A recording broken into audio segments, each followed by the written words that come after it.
కృష్ణాన్న నీకు రెండు చేతులు జోడించి నేను వేడుకుంటున్నా, ఇప్పటికైనా పార్లమెంట్లో బిల్లు చేసి రాజ్యాంగబద్ధమైన వర్గీకరణ చేసేయి.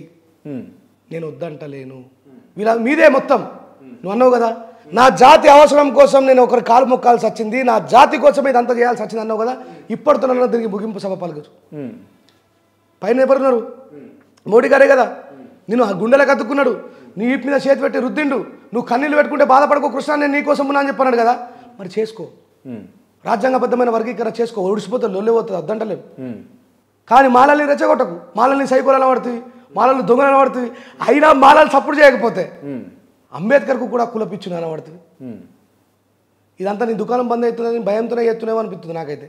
ఇప్పుడు మాలోళ్ళు నేను ఒకటి చెప్తా క్రాంతి, చంద్రచూడ్ గారు జడ్జిమెంట్ సలహాలు సూచనలు ఇచ్చింది, గుర్తుపెట్టుకో మనోళ్ళని. అందుకే ఈ మాట అంటే కూడా మాలోళ్ళకి చదువు ఉన్నది, మాది వాళ్ళకి చదువు లేదు, మమ్మల్ని చదువులేదు అంట. ఇట్లా ఇదొక బాధ. నేనేమంటున్నా, ఆ జడ్జిమెంట్ చదువుతానే కదా మనకు అర్థమయ్యేది. అక్కడ ఏమని చెప్తున్నాడు, రిజర్వేషన్కు టైం బాండ్ విధించమంటున్నాడు. ఇక కొనసాగడం అవసరం లేదు, ఎంత కావాలో అంత ఇచ్చేసి బంద్ చేయరు అంటున్నాడు. ఇప్పటికీ కూడా ఎస్సీ ఎస్టీలకు ఇల్లు ఇవ్వము అని చెప్పి బోర్డు పెడుతున్నారు బయట. రిజర్వేషన్ మన అభ్యున్నతిని పెంచడం కోసం కాదు క్రాంతి, మనకు భోజనం కోసం కాదు క్రాంతి, సమాజంలో ఈక్వాలిటీ కోసం పెట్టిండు అంబేద్కర్ గారు. ఆ ఈక్వాలిటీ ఎప్పటి వరకు అయితే సమాజంలో ఉండదో రిజర్వేషన్ అప్పటి వరకు ఉంటుంది. ఈ రిజర్వేషన్కు ఎస్సీ ఎస్టీ అట్రాసిటీ కేసుకు కూడా లింక్ ఉంటుంది. ఇలా క్రిమినల్ ఎయిర్ పెడతా అంటున్నాడు. చంద్రచూడ్ గారి తండ్రి గారేమో 11 సార్లు జడ్జిగా కొనసాగచ్చు, కానీ మాలా మాదిగోలు మాత్రము ఈ దేశంలో ఒకటేసారి రిజర్వేషన్ ఉపయోగించుకొని ఊకోవాలట. ఇది ఎక్కడ న్యాయం?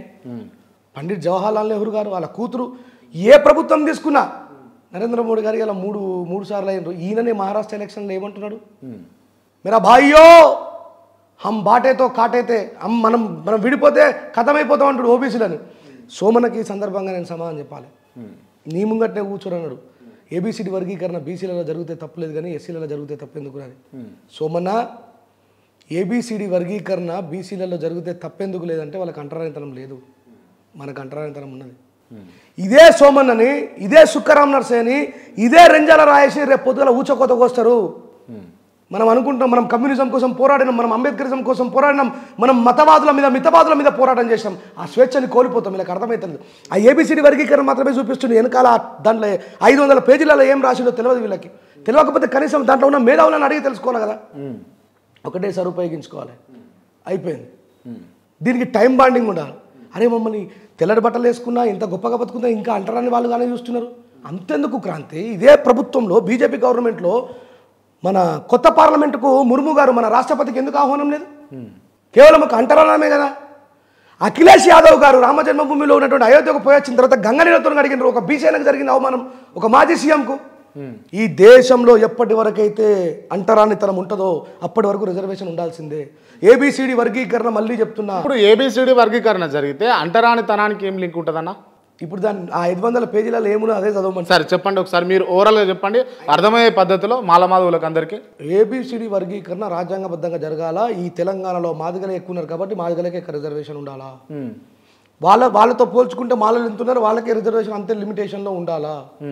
నేను మాదిగలు చదువుకుంటే పోటీతత్వంలో పాస్ అయ్యి మీరు ఉత్తీర్ణత సాధించారు అని చెప్పి ఒక ఎగ్జాంపుల్ చెప్తే, అంటే బీటెక్ చేసిన వాళ్ళకి మాత్రమే బీడీ చేసిన వాళ్ళకి మాత్రమే టీచర్ ఉద్యోగం వస్తుంది, 5వ తరగతి చదివినోడికి ఉద్యోగం రాదు, ఏబిసిడి వర్గీకరణ జరిగిన అనే విషయాన్ని చెప్తే మనోళ్ళు ఏడికి వెళ్ళిపోయినరు అంటే, తోటి ఉద్యమకారులు దశాబ్దాల కాలం కలిసి పోరాడిన వాళ్ళం, ఆహా మీ మాలోళ్ళు బీడీలు పాస్ అయినరు, మా మాదిగోళ్ళు 5వ తరగతి చదవలేరా అని చెప్పి.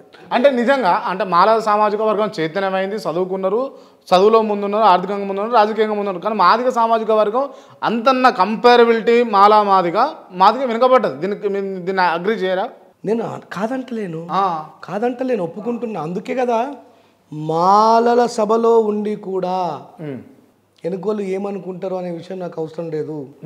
నిజంగా ఒకవేళ ఒక అంబేద్కరిస్ట్గా మాలలు మాత్రమే మంచిగా బతకాలా, మాదిగలు మంచిగా బతకద్దు అని కోరుకుంటే నేను ఎప్పటికీ అంబేద్కరిస్ట్ని కాను. అంబేద్కర్ గారు అందరి కోసం ఇచ్చారు, కేవలం మాలల కోసం మాదిగల కోసం కాదు. 59 కులాల కోసం ఇచ్చారు. ఎస్సీలలో 59 కులాలు అభ్యున్నతికి రావాలన్నారు. రాష్ట్ర ప్రభుత్వం ఏం చేయాలా? ఎదిగినటువంటి వాళ్ళ డాటాను సేకరించు కదా రేవంత్ రెడ్డి గారు. మాలల్లో మాదిగల్లో ఎదిగిన వాళ్ళ డాటాను సేకరించి పక్కన పెట్టు, ఎదిగిన వాళ్ళకి కల్పించు హక్కులు అంటున్నా.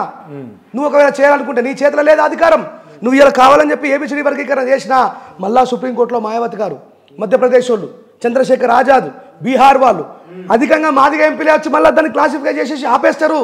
కానీ మళ్ళీ తెలంగాణలో, ఆంధ్రాలో అంటే ఏ రాష్ట్ర ప్రాతిపదికన ఆ రాష్ట్రం చేసుకోవచ్చు అని చెప్పేసి సూచించిందా లేదా సుప్రీంకోర్టు చెప్పండి? లేదు, సూచనలు చేసింది సుప్రీంకోర్టు. ఫైనల్ కాదు, గుర్తుపెట్టుకోండి. మళ్ళీ చెప్తున్నా, supreme court is not a supreme in front of Indian constitution, the boss of Indian constitution for Indian all. ప్రతి దానికి బాస్ ఇండియన్ కాన్స్టిట్యూషన్ కు లోబడే సుప్రీంకోర్టు కూడా ఉండాలి. అంటే సుప్రీంకోర్టును కూడా ధిక్కరిస్తున్నారు మీరు, అంతేనా? మీరు మేము రాజ్యాంగం కోసం పోరాడతాం, మేము ధిక్కరిస్తలేం. రాజ్యాంగం ఏం చెప్తుందో అది చేస్తున్నాం.